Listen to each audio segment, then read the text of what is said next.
జై జై సద్గురు బాబా జై జై సద్గురు అన్వరానంద బాబా. ముందుగా అందరికీ నమస్కారములు. ముఖ్యంగా నాతోటి శిష్య భక్తాదులందరికీ మరియు దీక్షాకారులందరికీ స్వామివారి ఆశీస్సులు కలగాలని మనసారా కోరుతున్నాను. ఈరోజు ఒక ముఖ్యమైన అంశాన్ని మీతో పంచుకోవడానికి ఈ వీడియో చేస్తూ ఉన్నాను. ముందుగా ఈ దీక్ష సమయంలో మనం ధ్యానం ఎలా చేయాలి, ఎంత టైం చేయాలి, ఏ విధంగా మనం ధ్యానం చేయాలనేది తెలుసుకునే ప్రయత్నం చేద్దాం.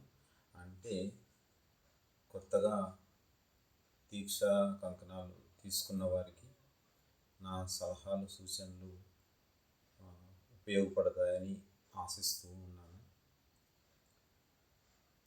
ఇందులో ముఖ్యంగా గమనించవలసింది ఏంటంటే సమయం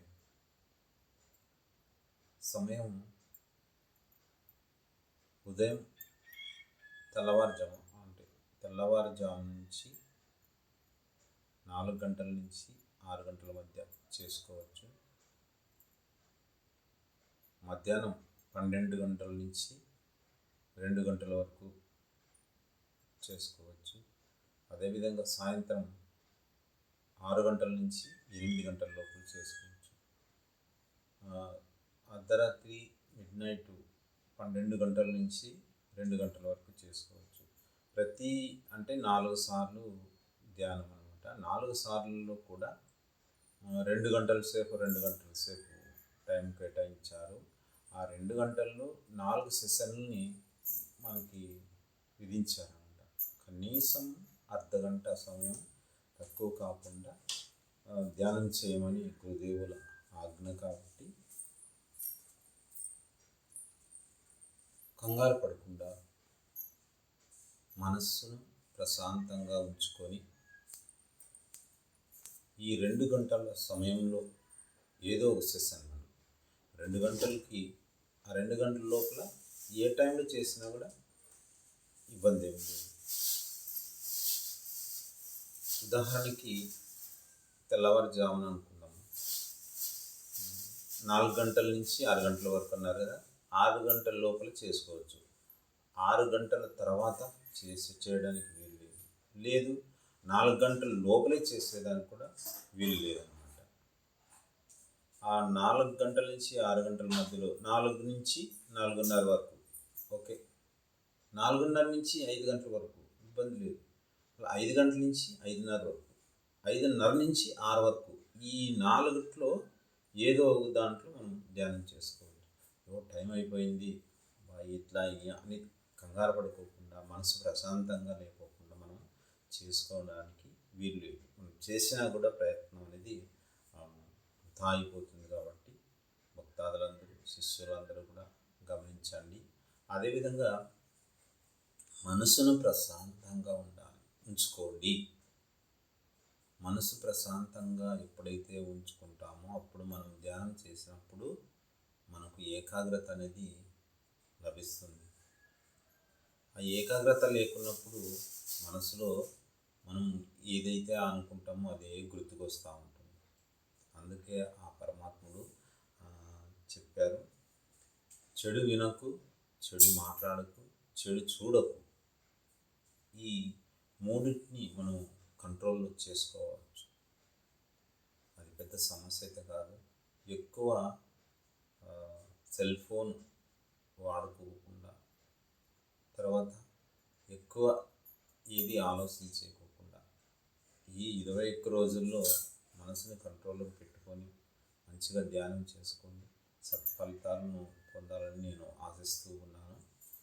అదేవిధంగా ధ్యానం చేసేటప్పుడు తీసుకోవాల్సిన జాగ్రత్తలు ముందుగా ఏం చేయాలంటే, మన స్వామివారి ప్రసాదించిన విభూతిని ఇలా ఈ ఎడమ చేతి నుంచి కుడి చేతి వైపు ఇలా రాసుకోవాలి.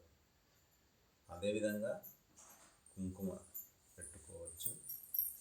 తర్వాత ఈ టవాల్ను మాత్రం ఖచ్చితంగా మనం ఇలా వేసుకొని చేయాలి. ఎందుకంటే అది గురుదేవుల ఆజ్ఞ కాబట్టి మనం ఇలా టవాల్ వేసుకొని చేయాలి. అదేవిధంగా జపమాలను ఈ విధంగా ఇలాగా పెట్టుకోవాలి. ఈ విధంగా ఒక్కొక్కటి ఇలా అంటూ ఉండాలి. నెక్స్ట్ వచ్చేసి ఈ ఎడమ చేయి, ఈ ఏళ్ళు ఉన్నాయి కదా, ఒక ఏలు ఇట్లా పట్టుకొని 3 ఏళ్ళు ఇట్లా ముందుకు చాపి ఈ ఎడమ చేయి నిఠారుగా ఎడమ కాలు మీద పెట్టుకోవాలి. తర్వాత ఈ నడుము అనేది స్ట్రైట్గా ఉండాలి, నిఠారుగా ఉండాలి. తల అటు ఇటు కానీ ముందుకు కానీ వెనక్కి కానీ పెట్టుకోకుండా మన తలను వెన్నెముక నిఠారుగా ఒకే లెవెల్లో ఉండాలి. ఈ విధంగా మనం ధ్యానం చేయాలి. తర్వాత ఆ ధ్యానం చేసేటప్పుడు మనం ఏం చేయాలి, ఏం మంత్రం చేసుకోవాలి, ఏం చేయాలనేది చాలామందికి తెలియని విషయం అనుకుంటాను. అయితే పెద్దలు చాలామంది సీనియర్లు ఉన్నారు, వాళ్ళు కూడా కొంతమందికి తెలియజేయాలి ఈ విషయం పైన.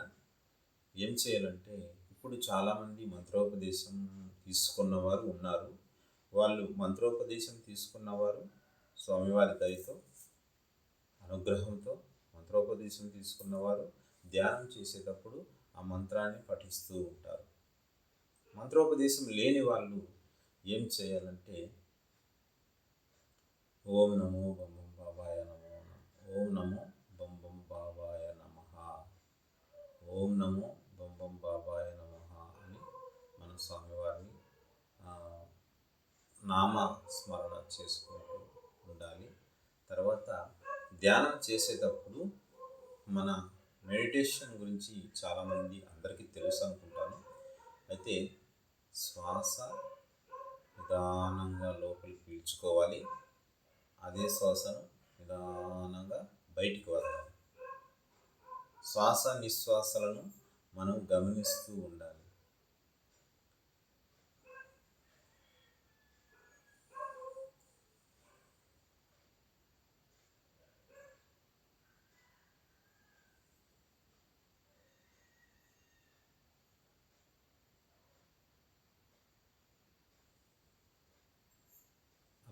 నెమ్మదిగా గాలి పీల్చుకోవాలి, నెమ్మదిగా గాలి వదలాలి.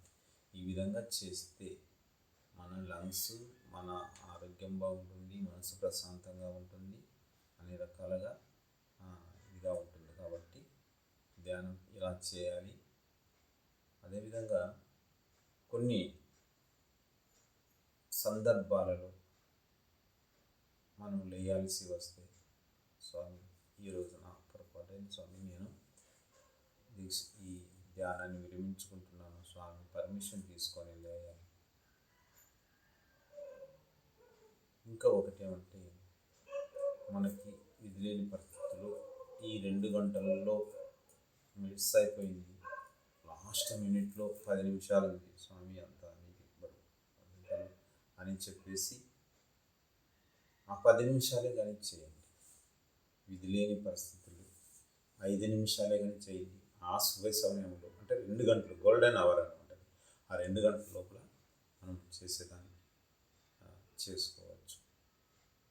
ఈ విధంగా కొన్ని విషయాలు, నాకు తెలిసిన విషయాలు నేను మీ ముందుకు తెలియజేస్తున్నాను. ఈ విషయంలో తప్పులున్నా మీరు సర్దుబాటు చేసుకోవాలి. అదేవిధంగా ఈ 2 గంటలు చెప్పాము కదా, 4 సార్లు, రోజులో 4 సార్లు 2 గంటల్లో ముందు చేయకూడదు. ఇప్పుడు ఫర్ ఎగ్జాంపుల్ తెల్లవారుజామున 4 గంటలు అనుకున్నాం కదా, ముందు చేయకూడదు. తర్వాత 4 గంటల నుంచి 6 గంటలు అన్నాం కాబట్టి ఆ 6 గంటల తర్వాత కూడా చేయకూడదు. ఈ గోల్డెన్ అవర్లోనే చేసుకోవాలి. ఎందుకు చేయాలి అంటే, మా గురుదేవుల ఆశీస్సులు ఆ సమయంలోనే ప్రతి ఒక్కరు కూడా ధ్యానంలో ఉంటారు. ఆ భగవంతుడి చల్లని చూపు ఆ సమయంలో మనం ఎక్కడున్నా కూడా ఆ గురుదేవుని ఆశీస్సులు మనకి ఎల్లవేళ కాపాడుతావు కాబట్టి ఆ సమయంలోనే చేయాలి, వేరే సమయంలో చేయకూడదు. తర్వాత స్నానం గురించి కూడా చెప్తాను. స్నానం చేసేటప్పుడు ఓం నమో బ్రహ్మభాయ నమ అంటూ స్వామివారిని తలుచుకొని నీళ్ళు పోసుకోవాలి. ఎటువంటి సోపులు కానీ షాంపులు కానీ వాడొద్దండి. ఈ ప్రపంచానికి మనం దూరంగా ఉంటున్నాం. ఆకలి, నిద్ర, సుఖం ఇవన్నీ త్యాగం చేస్తున్నాం. కాబట్టి ఇహపర సౌఖ్యాలకు ఆశపడకుండా, ఇహపర సౌఖ్యాలను ఆశించుకోకుండా ఈ స్వామివారి దయతో 21 రోజులు ఈ దీక్షను, ఈ ధ్యాన కార్యక్రమాన్ని దిగ్విజయం చేసుకోవాలని అందరిపైన ఆ భగవంతుని చల్లని చూపులు, ఆశీస్సులు కలగచేయాలని మనసారా